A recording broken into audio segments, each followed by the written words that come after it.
Hello. Hi, how are Hello. you? Welcome. How are you doing?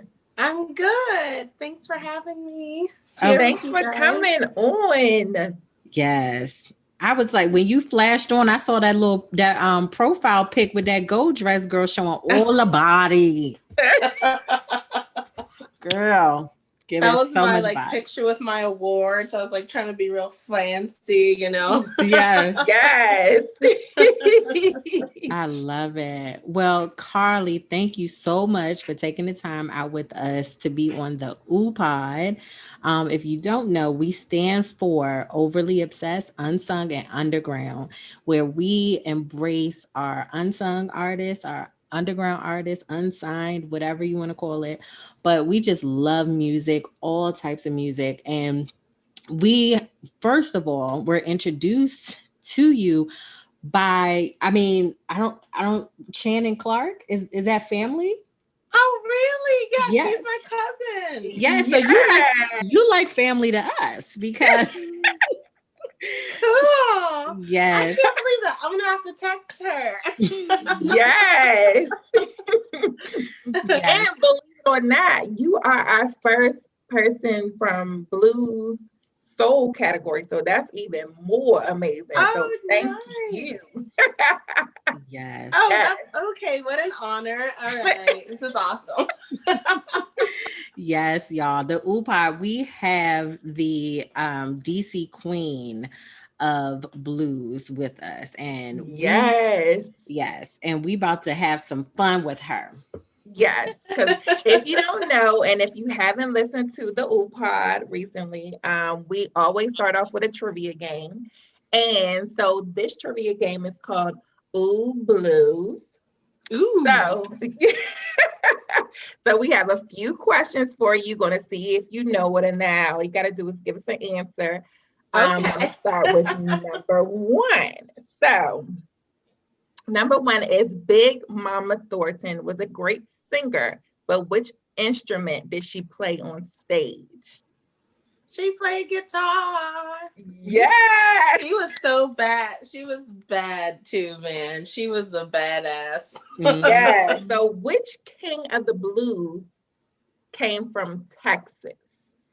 Ooh, Texas. Which king? Oh, well, it could have been Albert King or BB King. Freddie King is from Oh, Memphis. Freddie, you got it. Because Freddie King, he's from Texas. He's Believe it or from not. Texas? Yes. Oh, wow. But see, Okay. you got it. You right in the category. Yeah. Albert, BB, all those kings. Yes. I was naming all the kings. Yeah. She was like, let me go through it.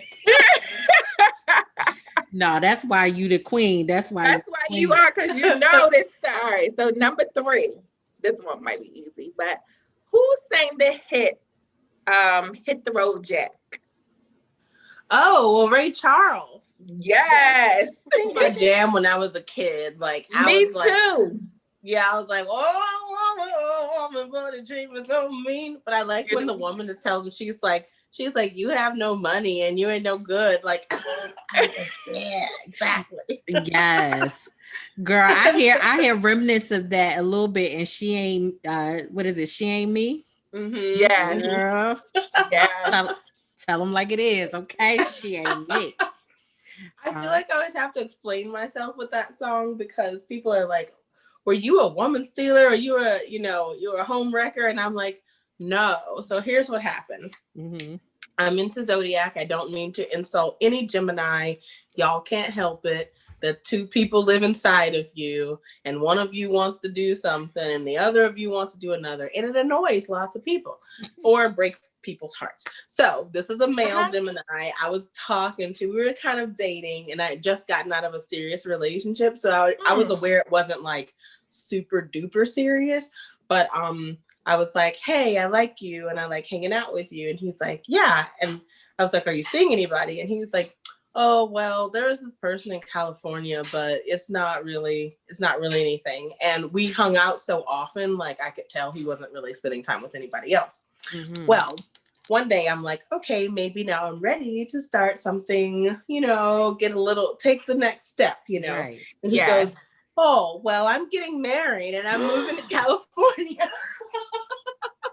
But this was like months and months later. So we're still dating and talking. And that person in California who was a nobody, now you're getting married and had the nerve to invite me to the wedding. Invited me. I was like, we are not friends. Like, no. So anyway, you know, you go through that, like the stages of grief. So during my stage of anger, you know, the anger part, I was like, I'm really awesome and she probably sucks. She's not me. Hello, let them know.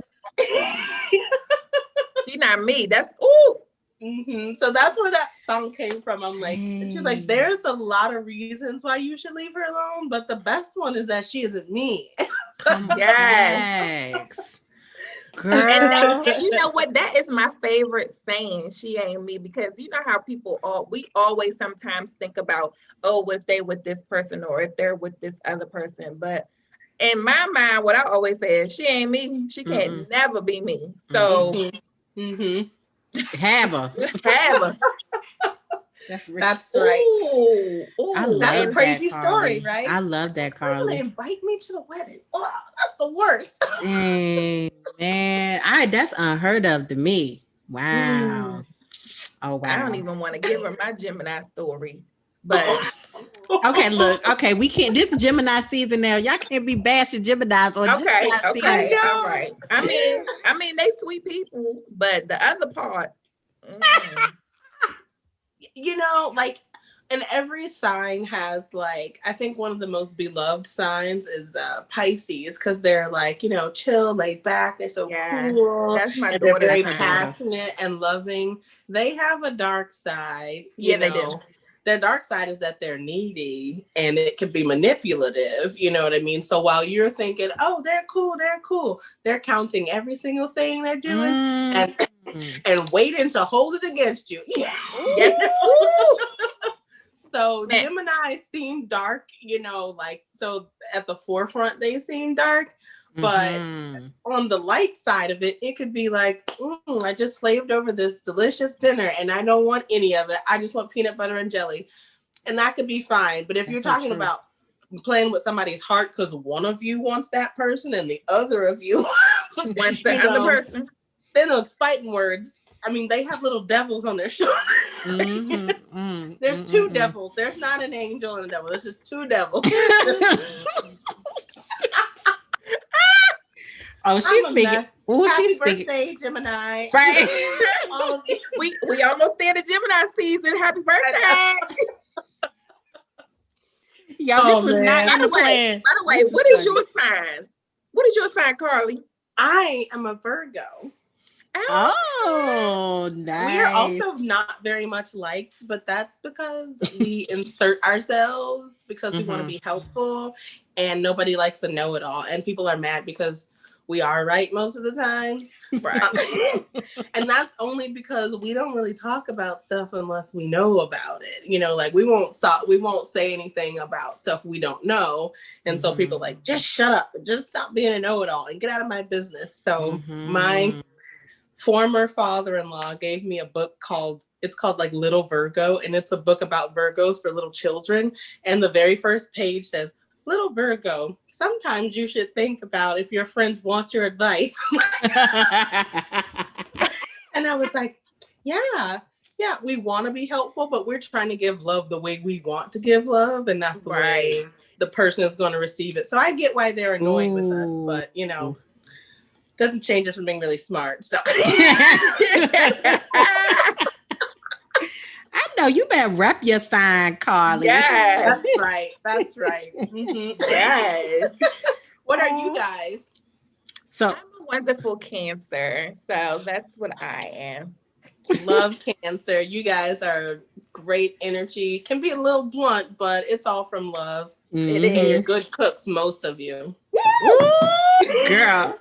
I'm trying to get them rack of lambs you've been making these past few bags. Okay. But Danny, she's a Leo. I'm a Leo. You're a Leo. Ooh, yes. August Leo or July Leo? I'm a July Leo. July. Yes. Awesome. I love the Leo. So I am August 25th, which is the last day of the Leo and Virgo cusp. Some people don't believe in the Right. cusp. So I I'm a do. true Virgo, but I have like some of the Leo Tennessee. and it's in there. I dabble in it, you know. Yes. Nice. Two signs that I love. Yes. See, that's why you had to be on the OOUU Pod, because this is where you're supposed to be. This chemistry is amazing. We almost more finished. trivia We have 4 more questions to go. So number 4, whose nickname is Satchmo or Satch or Mo? Oh, I don't know. Fats Waller. I don't know. Oh man, I don't know the answer to this, but Okay. I'll tell you. It's Louis Armstrong. right. Oh dang. I was gonna say I was close. I mean, Fats Waller and Louis Armstrong used to hang out, so Mhm. Yes.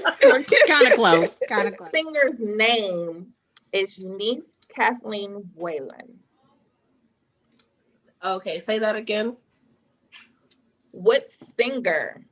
She's a great singer. Everybody knows her, but her real name is Eunice Kathleen Whalen. Ooh, I don't know. Ma Rainey? Is that Ma Rainey's real name? No, and she has a unique sound. Very unique.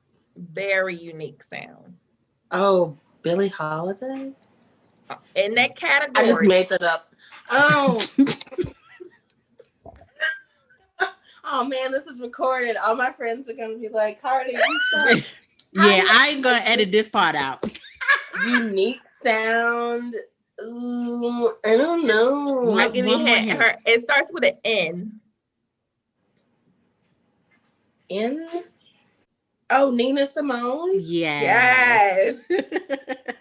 Yes. Yes, you got it. Oh, hey, I feel like I should have known that. Oh man, that was over my head. All right, well, You got it though. everyone will just have You to know. got it. It's hard. It's hard to remember. Mhm. And okay, so I'm gonna do this last one because the bonus question could be or could not, but I'm gonna do this last one. Who sings the famous classic, the Christmas song that everyone sings? Oh, Nat King Cole. Yeah. That's my boyfriend. Who's dead, but you know. He was a fine man. He really was. He was Yes. so handsome. He I loved was. him since I was a kid, just like very in love with his rich tones and that Christmas album he had. Mhm. Yes. We had the record. We were like putting records in to listen to Nat King Cole when I was a kid. Yes. Oh my Yeah. gosh. So I mean, you did good on the trivia. Yay! You got 5 out of 6, which was good. So that's Okay. amazing. So we first like to do our mental check-ins and just ask really, how are you doing? How was, the transition coming out of pandemic? I'm thinking like you perform a lot. So, like what was really, briefly, how was life for you during that time and how are you doing now? Well, I think I'm really resourceful because for a minute it was really freaky. It was really scary. I was like, what are we going to do? Certain things fell into place. They opened up the PUA, which extended itself to gig workers. So whereas I was like, all of my gigs are getting canceled, I'm getting an email left and right saying we're canceling this. And I was like, how am I going to pay my bills? Well, I have all of my various hustles. So, but also they opened up the PUA. So I was like, I felt secure with that. And then I was like, okay, how can I keep performing? And how can I because it's still the industry, you still have to be relevant. You still have to put out content. So I started live streaming and doing a live stream concert series, and people would put money in the virtual tip jar. And then I started writing because Nina Simone, whose real name I didn't know, Nina Simone talked about how, it's an artist, almost their duty to reflect the times. Yes. And I realized that my music and blues, sure, I was dissing Geminis and telling love stories or heartbreak stories, but where was I reflecting the times? And that's where blues actually started, as a reflection of the pain and all of that of the Black experience. So I released a folk blues song called Human Too, and that's what I worked on.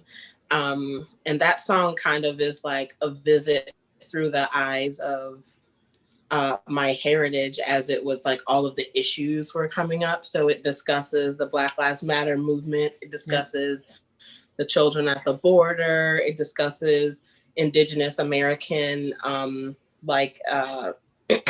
just like social issues, social justice issues that lots of people, you know, don't think about. And and then I started another band. So you were working. Well, the band that I've been seeing is the band I've been seeing was amazing. So you have new members? No, it's just a new project. Okay. Like why is Busy Carly starting new things? Well, one, it kept me from thinking about how dark and depressing things were. Because I'll be honest, sometimes it was like all of the news was infiltrating my dreams, and I couldn't sleep. So I would wake up at 5 a.m. every day, no matter what time I went to sleep, and I couldn't go back to sleep, and I would just pace the floor.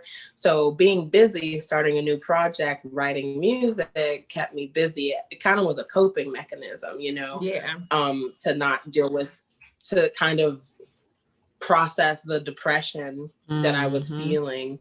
But so out of the mud grew a lotus, you know. Hey. So and as things are opening up, you know, because of the momentum I had during the pandemic, just to like keep working and keep striving and keep sharing love and positive energy. Now I'm like overbooked, and I'm like, I have an assistant now. I have a manager, because I can't handle all this stuff. Like I can't do it all, and I just have to acknowledge that and say, I'm really good at these things, and that's great, but I cannot do everything and be efficient. So so now gigs are really picking up, and you know, so the I see the light. We're like near the end of the tunnel, so it's good. And then I won the WAMMIE for Best Blues Artist, so that was like the sprinkles on top of the cake. Yes, well deserved. Deserved. Thank you. And speaking of that, so do you enjoy being called one of DC's finest blues singers? Do you enjoy that title? Like, how does that make you feel? It's been rewarding. So they call me DC's Queen of the Blues, and then somebody else was like, this is one of the best blues singers in the whole area. And because I worked really hard, and feeling overlooked, you know, for years and years. And I don't want to bring, it doesn't have to be about race, but sometimes that is heavily involved, especially in my genre, where it's like fascinating for people who are not Black or brown to be singing this music. So it's like, oh, that's regular. She's doing regular stuff. And it's expected for me to be superb, and then mediocrity gets rewarded. And I don't want to be mean. I'm not saying that other artists of other colors are not good at what they do, but sometimes you see like a different level of effort being made, and one is seen and one is not. So as I, you know, graduated from college, and I had no tools, I had no idea what I was doing, but I was booking my own gigs. So I'm like, hey, I play really good music, and here's like a sample. And, you know, I don't know the ways to talk to talent buyers. You can talk to restaurant owners sometimes, and that will work. But seriously, negotiating numbers with talent buyers, I didn't know what I was doing. So I had to learn it as I went along. And, you know, it just seemed like there were some people who would just move into town and just skirt their way up within the genre with like, and then people would be like, oh, well, you should get your own group. And I'm like, I do have my own group. You better let them They're know. like, oh, wait, you should play at this venue. I'm like, I have played at that venue, you know. So it's like, now, and it's weird. So it was like a thing, like, because I never heard of you or because I hadn't seen you, you must not be doing the work or you must be far behind these other people. And I'm like, nope, I've been here, I've been working. And, you know, so to finally get to the place where it's seen and acknowledged feels really, really good. And that's like local acknowledgement. Now we're headed to the Grammys. We got the WAMMIE. Now we're headed to the Grammys. Yes. You know? Yes, amazing. We're so proud of you. Yes. Yes. Oh my gosh, super dope. Yes. So, to piggyback on what you just said, I've never heard that term, talent buyers before. If you could tell us briefly, like what their role is and where you connect with them, pretty much. So a talent buyer is usually the person who does the booking at a music venue or for a festival. So if you have a big festival like the Big Blues Vendor, you got to find out who the talent buyer is, send them your press kit, and that's the person you want to be speaking to get booked for the shows. And so people don't know that. Sometimes they'll like call a venue and they're like, who does the booking? And they'll give you the runaround because they know you don't know what to say. So they assume this must not be worth our time, right? Unfortunately. And if it's a small place like a restaurant or a bar and the owner is doing the booking, usually those are places you can get in. So sometimes we don't call the owner a talent buyer, but it's just like a smaller place where you know, the booking is just a little easier. But somewhere like the Hamilton or 930 Club or what are the big Howard music Theater. venues? The Howard Theater and all of that, they have a talent buyer. So you can go to the website and if you'll look through all like the small print at the bottom of the websites, usually on the contact page, you can find the talent buyer. Okay. Yeah. Oh, they need to sign me up. Sign me up. Yes. Yeah. Absolutely. This is great. This is great information because this is something that Parita's been really passionate about. Yes. Mm-hmm. So how were you introduced to, you know, music? What was your fondest memory of being introduced to music? My fondest memory, that's hard to say. So both of my parents were musicians. And so there was just always music playing in the house. Sometimes music I didn't like, including I did not like blues when I was little. I could have imagined. The type of blues I didn't like, and I didn't know what about it I hated. But I was also a dancer. You know, my sister was like really good at ballet, and I was like okay at ballet, but tap was really my jam. And so we would end up tapping to a lot of big band, jazz, boogie blues stuff. And I couldn't put my finger on like, what about this do I really dislike? And so at this dance company, there was this one kid who, especially during like the Cab Calloway stuff, he'd be like, you know, and they loved him. They were like, he's so good, he's so great. And I was like, he looks like a buffoon. I'm like, this is buffoon. But the founder of our company was with Dance Theater of Harlem, and from like way back in the day. Yes. And so that was the type of entertainment they wanted from Black musicians and entertainers. And so in retrospect, as an adult, I was rejecting that kind of minstrelsy included in Black performance. And so while my mom loved to like biddly bop, shiddly bop, doodly, you know, I could not stand that stuff.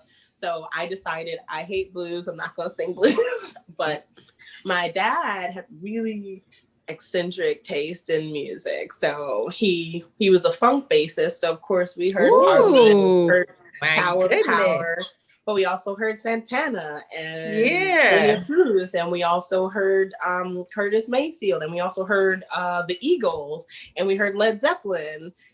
So we were kind of just like all over the place musically. So my parents just gave me this like space to get like a variety of musical influences. And like during the 90s, I don't know. I was just really into Spanish music. I wanted to listen to Tito Puente. I wanted to listen to Celia. I wanted to listen to Santana. And so any of like the popular like musicians, like Latin American musicians, I could name them. But somebody, okay, I'm going to embarrass myself. I recently met I'll Be Sure, and I didn't know who he was. It was bad, y'all. Oh, it's bad. like that deep. Okay, yeah, all right. And he looked at me. He was like, "Oh, you know who I am?" And I was like, I'm here to see so and so. I was like, "Please get out of my way." And so the person I was visiting, they're like, "You know who that is, right?" And I was like, "Mm-mm." He goes, "That's I'll Be Sure." And I was like, I'll be.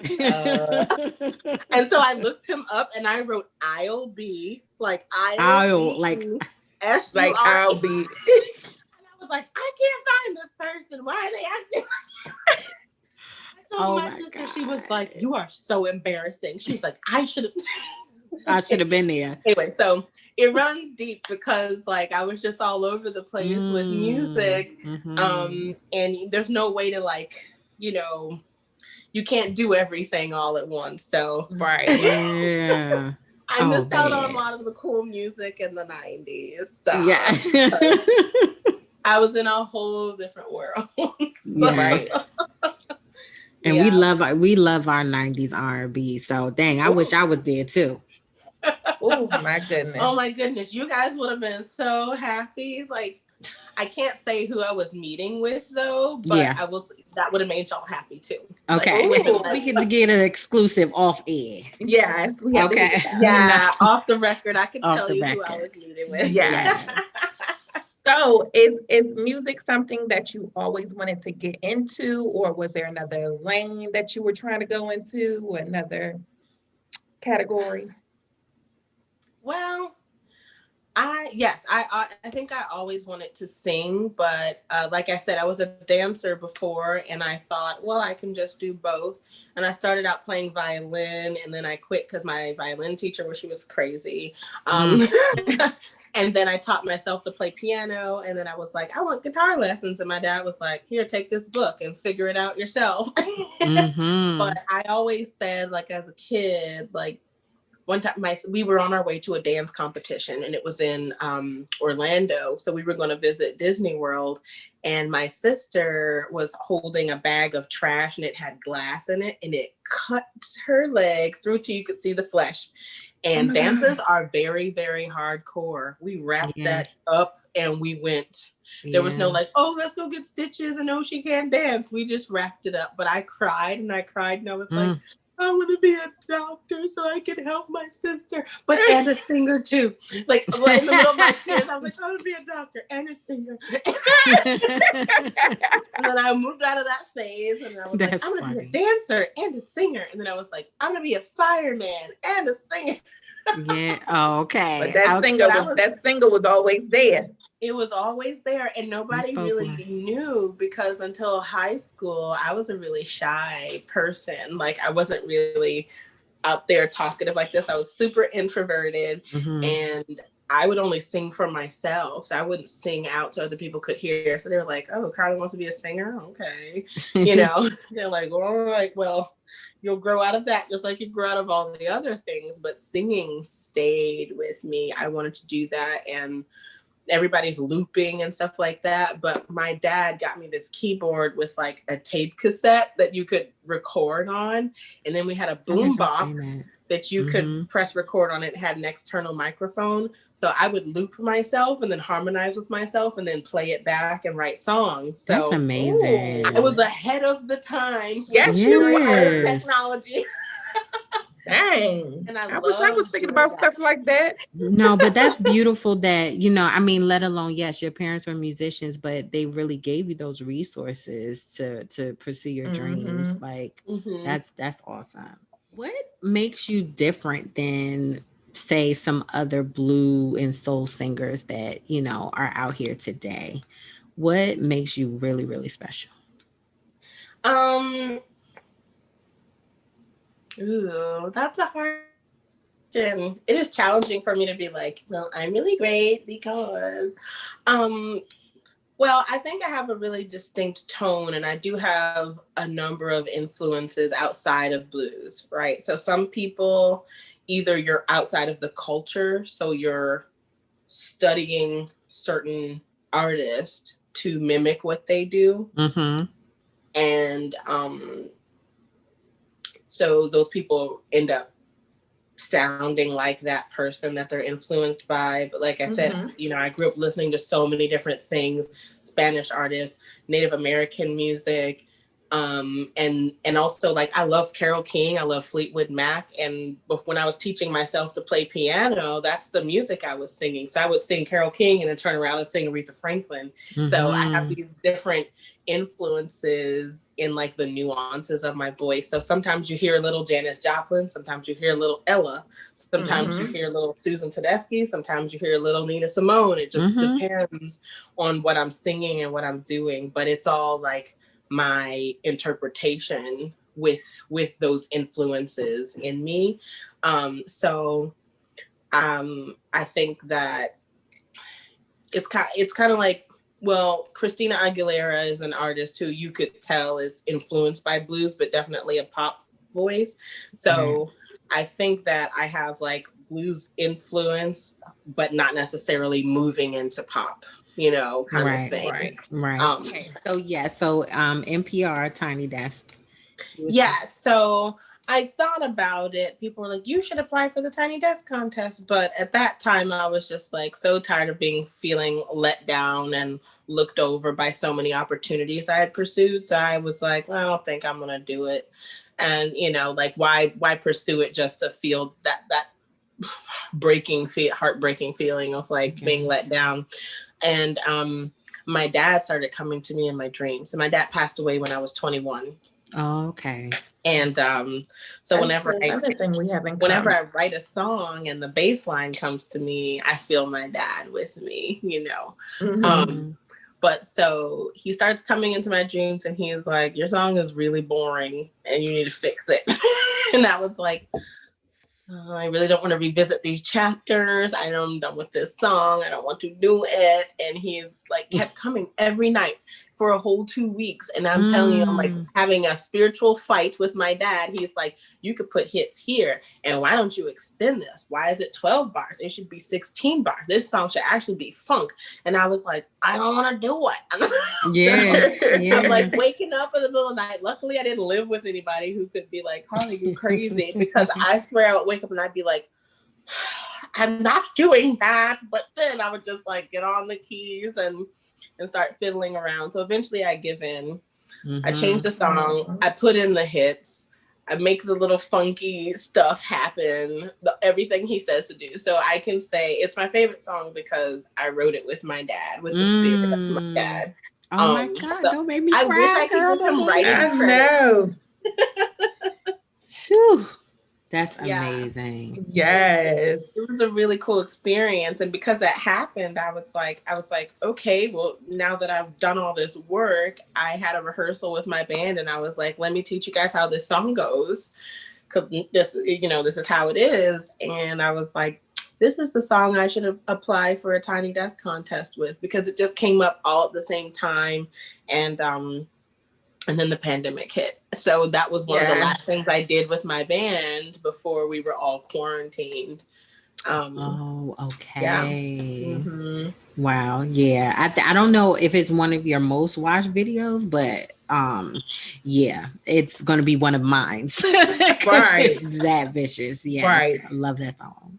And the lyrics are vicious too. I mean, like, because I was sad, but basically I say, you know, well, I say my love is worth waiting for, but some of the things I'm saying, and it is about my ex-husband. I'm like, if you're not ready for a queen, then you should leave her be. And you know, what did I say? I don't even know which my own song. It's sad. If you're not ready for me, then let me find somebody else who's not going to waste my time. Yeah. You know? Yeah, it's very emotional, you know, but it's I'm one of my sure. favorite songs. It's fun and funky too. So you actually don't, it's not like an Adele song where you sit and you're like, oh, I'm so sad. Right. Yeah, exactly. It You got that still you're bounce. ready to dance and you're like, yeah, I'm worth waiting for. And so, you got to get your shit together. Yeah. Yes. So, What is the best advice that you were given once you started music? ooh, keep singing. Hmm. Yeah. I think when I started out singing blues, I was 19, and I actually just found a video. I can send it to you guys. Oh, yes, please I do. found a video of the very first coffee house I ever did singing blues, and a friend of mine actually convinced me to start singing blues because I was like, "Nah, I'm good. I write my songs. I do my Carole King. I'm fine. Right. Just do my cover songs or like." And he kept insisting that I sing blues, and we did our first coffee house, and then we started collaborating together as a duo, and everybody on campus was like, yeah, Carly and Wes is awesome, and they're gonna sing blues and soul. And but when I listened to this video, I had this little tiny baby voice. It was like, ooh, baby, whoa, whoa. I was like, this is a completely different person. And I have evolved, but For I sure. think when you're that young and you think you're good and somebody says, keep singing, you're like, excuse me, I'm classically trained and like, I did all of this and blah, blah, blah. So I'm actually really good. Listening back, I'm like, ooh. No. So other people could hear my potential. Mm. Older people, especially these are old cats who would say this to me. So when I graduated from college, 21 is not far from 19, so Right. I still hadn't developed my sound, and multiple, especially blues and jazz cats in DC would say, keep singing, young lady, keep singing. And they would keep saying that to me. And at first I was insulted, but then it just inspired me more and more. Anything I cannot master, I'm going to sit and focus on it until I can master it, because I was being classically trained, like for like arias and opera. And what my voice coach wasn't giving me was blues and jazz. Like we did a little bit of musical theater, but it wasn't. He'll probably watch this or listen to this and be like, oh, Carly, why'd you tell him like that? But that wasn't his vibe. And so what I needed was like life experiences, some heartbreak, and listening to other people, not with envy, but with motivation.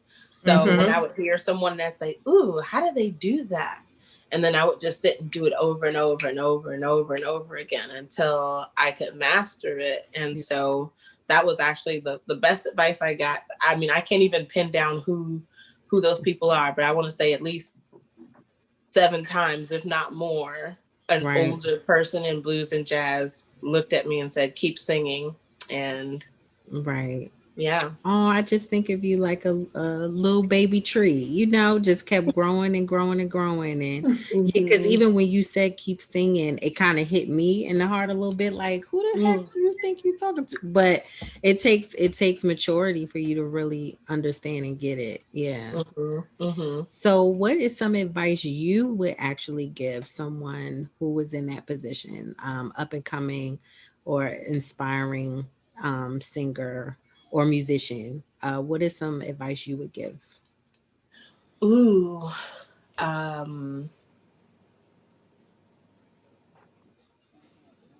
make music because you love it, not because you want to be famous.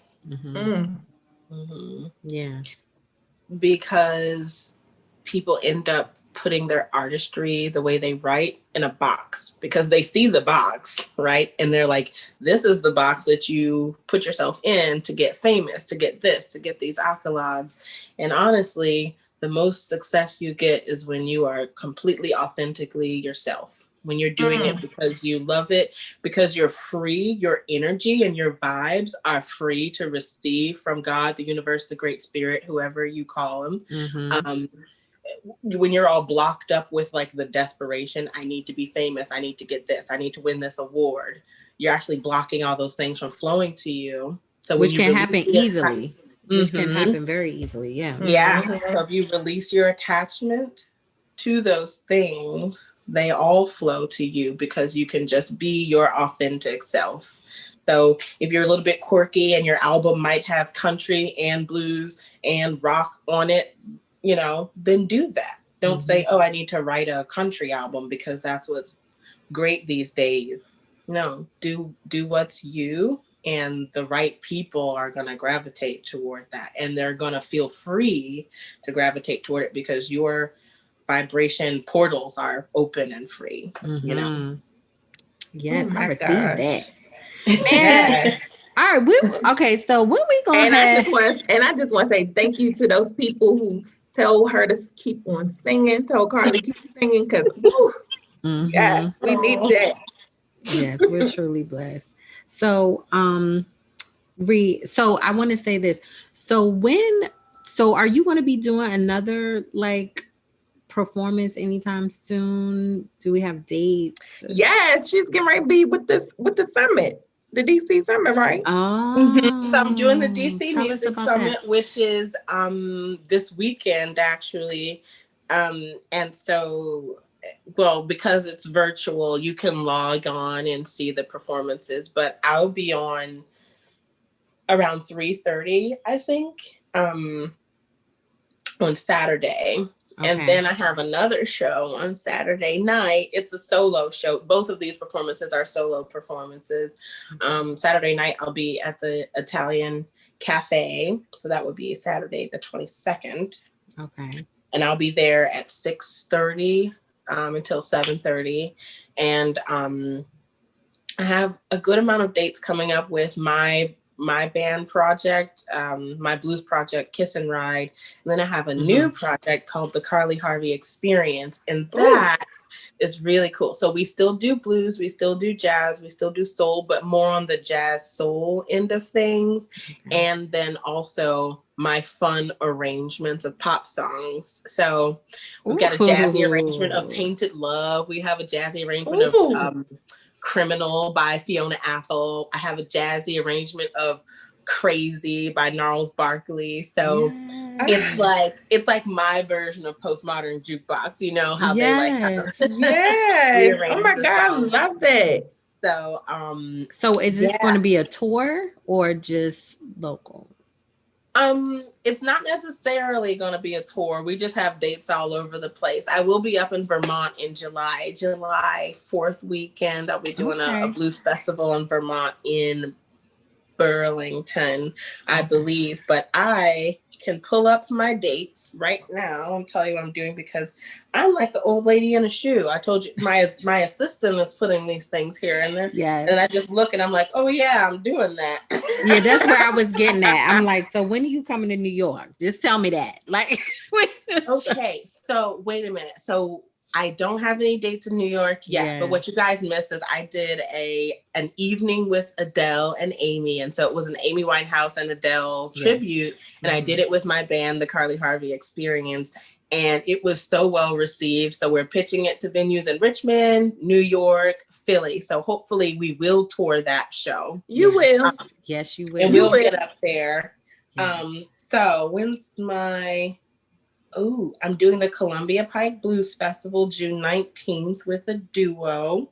I'll be at Old Bowie Town Grill with my new band, the Honey Larks. That's the new project. And then on June 13th, we're also going to be in Leesburg doing Cancer Can Rock. We're raising money for Cancer Can Rock. And that's also with my new group, the Honey Larks. The Honey Larks is really cool. It's two. I love the name. Nice. Yeah.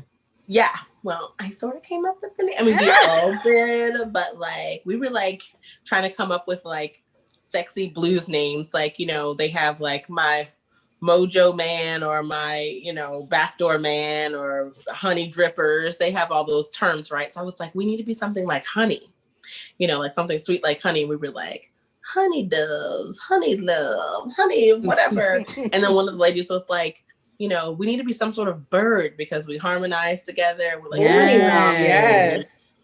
And we were like, honey Robin. I was like, well, don't larks sing? I was like, honey lark. And it just stuck. And then we came back to it. We do like honey larks. So we just, settled with that. But so 2 other band leaders, actually my bass player, and she has her own band, so she's a band leader. And then another woman named Jenny Langer, who's the front woman for Moonshine Society. So we all 3 of us got together. We were in a safe bubble, and we were like, well, let's just make music because this is our, pandemic safe bubble. So we might as well. But yeah, so those 2 shows are coming up. And then for Kiss and Ride, my blues band, we're doing the Fairfax County Government Center on August 5th. And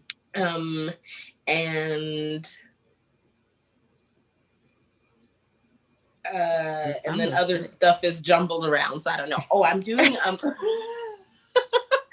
I have a presentation. So I identify as Afro-Indigenous. That's a person with African American and Native American heritage, and I also have Mexican heritage, but many Mexican people are descendants of Indigenous people. So anyway, during right before Native American History Month, I'm doing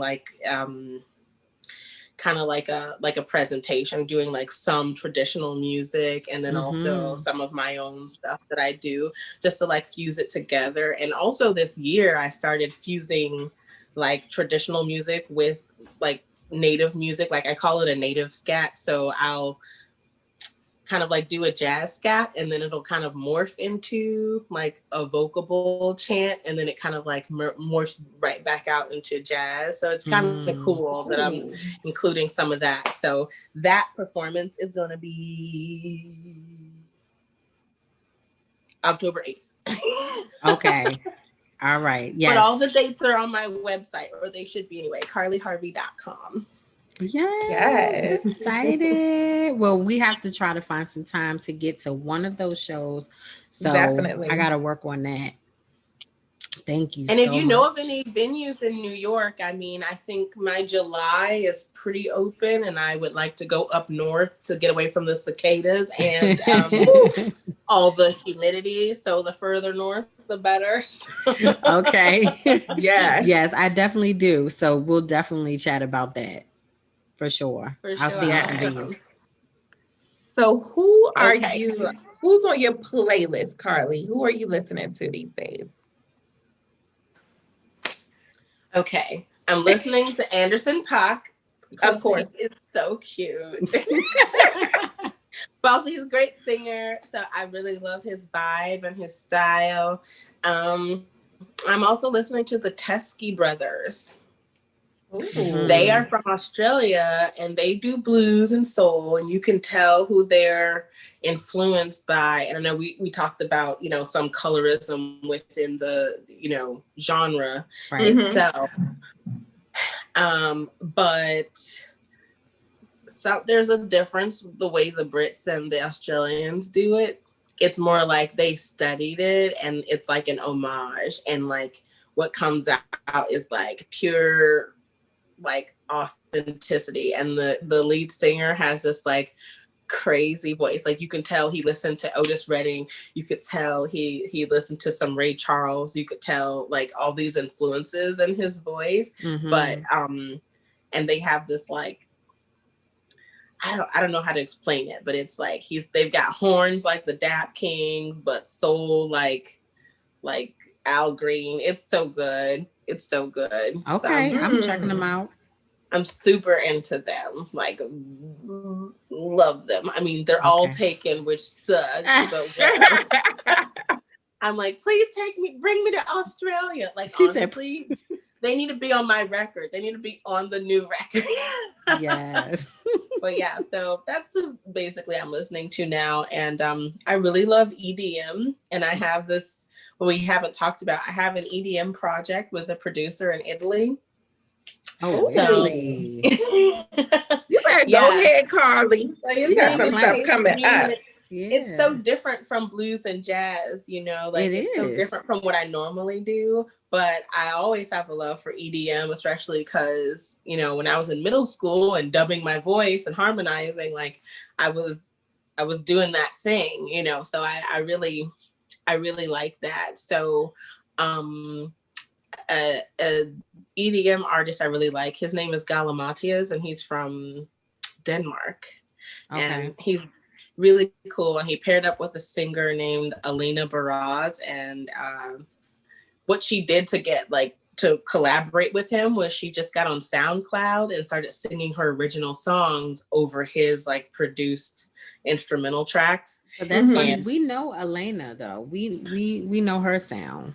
Yeah, Yeah, you that's we what I was heard do? her getting ready to music. say. I heard of her. Yeah. Yeah, she's super cool. So I really like her. Oh Mm-hmm. yeah, and Janae Aiko. I like her Yes. too. And Yuna. I'm naming all the Oh, EDM Yuna. people. Oh my Yes. gosh. Yes. Yes. Yeah, I What's like her some? song with Usher. I mean, I know Usher was canceled, but He coming back. yeah, you know, just keep it in your pants, you know. Let tell him again. But that song YouTube they it. have, think I got a little crush on you. Oh, Yes. Yes. so much. It's so Yes. cute. I Yeah. So know. yeah, Oh. I'm still all over the place. Yes, but that's art. That's where you get It your is. creativity from. We love It it. is. It kind of reminds me of like what J. Cole is kind of doing with the off season right now. And he just talks Mhm. about how, you know, he don't want to get older and regret like not taking it to another level. So I Mhm. commend you for doing that, you know, and tapping Yes. into like a whole nother genre and seeing where you can go from that, you know. So I'm Yeah. excited. I'm so Me excited for you. too. Me Thank too. you. Thank you. When those checks come from Europe, I'm real happy, you know. I know that's right. Shoot, Although the spinning funny thing is pro. they use commas and not decimals. So one time I was like, ooh, I'm getting $80,000. And I was not getting $80,000. I was with the comma. Oh, that's funny. They set you It up. was bad. I was like, well, I was like, oh, 800. Okay, well, that's great. Yes, I take it. Right. Yes, exactly. So Ree, tell her our last question of the night. We'll see if you can get it right. So, Okay. who you rocking with? Uh-oh. Oh no. So yes, who you rocking with, Carly? You gotta tell the You people. too. Yes, Yes. the OOUU Pod. Yes, you gotta say Yes, the you OOUU gotta Pod. I'm rocking with the OOUU Pod. yes. Yes. There we go. That's our girl. Dork. I'm sorry. No, it's fine. This has been so fun, guys. Like you Oh, made me feel so good, and it felt like we were old friends. And you know, this was such Oh, a great did. experience. And I You thank did. you for sharing your platform with me and putting me on it for your viewers for your listeners to hear and that you think so highly of me. Oh. yes. So You are beautiful. so welcome. And thank you for coming on the OOUU Pod. Like, this is what we're here for. We love music and we definitely want to get you out there, get you some more fans, which I know is going to happen. So, Thank yes. you. Have you guys heard of Dior Ashley Brown? Dior Ashley Brown. No. So Mm-mm. she's the founder of the DC Music Summit. She's an MC. She's the real deal. So I will send you her info because you guys should probably have her on. Like, Okay. Yes, because Absolutely. I have signed up for the DC Summit to hear more stuff about it. So that will be yeah, great.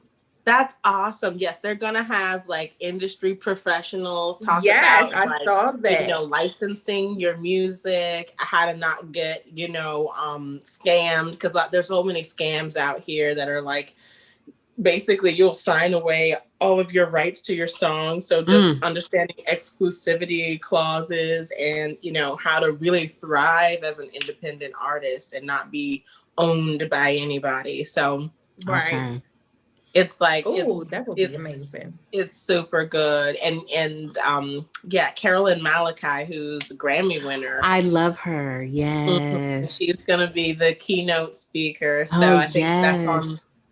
that's on Saturday. But yeah, definitely register for that. And I have a code I can send you guys so you can get a discount. Oh yes, yes, because I signed the OOUU Pod up.